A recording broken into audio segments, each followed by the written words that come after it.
మా చిన్నాన్న గారిని, మా బాబాయిని,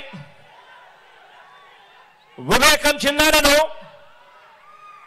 ఎవరు చంపారో, ఎవరు చంపించారో ఆయనకు, ఆ దేవుడికి, ఈ జిల్లా ప్రజలందరికీ కూడా తెలుసు. కానీ బురద జల్లేందుకు ఇద్దరు చెల్లెమ్మలను ఎవరు పంపించారో, వారు వెనకాల ఎవరు ఉన్నారో మాత్రం మీ అందరికీ కూడా రోజు కనిపిస్తూనే ఉంది. ఇంకా ఆశ్చర్యం ఏమిటో తెలుసా? ఇంకా ఆశ్చర్యం ఏమిటి అనంటే, వివేకం చిన్నాన్నను అతి దారుణంగా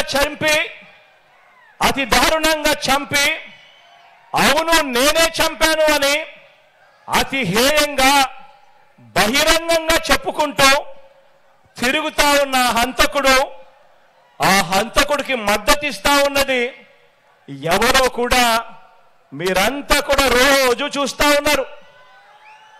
ఆ చంపినోడు ఉండాల్సింది జైల్లో, కానీ ఆ చంపినోడికి మద్దతిస్తూ నేరుగా నెత్తిన పెట్టుకొని మరీ మద్దతిస్తా ఉన్నది ఈ చంద్రబాబు, ఈ చంద్రబాబుకు సంబంధించిన ఎల్లో మీడియా, ఈ చంద్రబాబు మనుషులు. వీరి మద్దతు కోసం రాజకీయ స్వార్థంతో తప్పించిపోతా ఉన్న ఒకరిద్దరు నా వాళ్ళు. వీరంతా కూడా ఆ హంతకుడికి నిస్సిగ్గుగా ఆ హంతకుడికి మద్దతిస్తున్నారు అని అంటే దీని అర్థం ఏమిటి అని చెప్పి అడుగుతా ఉన్నా.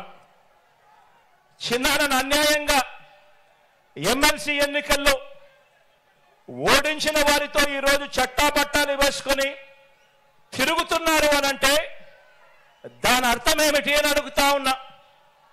ఇంతటి దారుణం చేస్తూ దీన్ని నన్ను దెబ్బతీసే రాజకీయమని వారికి వారే చెబుతున్నారు అనంటే ఇది కలియుగం కాకపోతే ఇంకా ఏమిటి అని అంటా ఉన్నాను. ఈ సందర్భంగా మీ అందరి ప్రేమానురాగాల మధ్య నిలుచుని ఇంతకన్నా అన్యాయం ఎక్కడైనా ఉంటుందా అని అడుగుతా ఉన్నాను. మీ అందరి ప్రేమానురాగాల మధ్య నిలుచుని ప్రజల మద్దతు లేని బాబు చేస్తా ఉన్న ఈ నీచ రాజకీయంలో ఎవరు ఎటువైపున ఉన్నా కూడా నేను మాత్రం ప్రజల పక్షమే అని చెప్పి ఈ సందర్భంగా గర్వంగా చెప్తా ఉన్నాను. ఆ దేవుడు, ఆ ప్రజలు వీరిద్దరినే నమ్ముకున్న ధర్మాన్ని, న్యాయం, వీటి రెండింటినీ నేను నమ్ముకున్నాను. ఈ రోజున నన్ను, మనందరి ప్రభుత్వాన్ని టార్గెట్ చేస్తా ఉన్న వారికి, ప్రజలకు మంచి చేసిన చరిత్ర ఎక్కడా కూడా లేదు. మనకు వంచిన చరిత్ర ఎక్కడా కూడా కనిపించదు మనలో.